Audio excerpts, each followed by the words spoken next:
Hi, it's great that you're watching the SES dance ribbon tutorials. Last time we practiced the ribbon swing. Today we're going to practice a new cool dance move. Let's start. Step right, step left. Spin around, then bend your knees.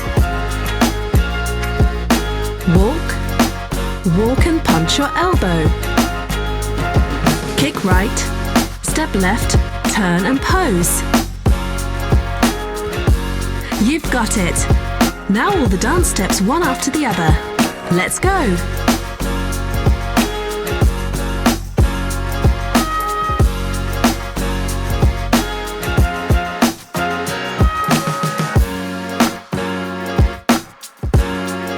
Well done!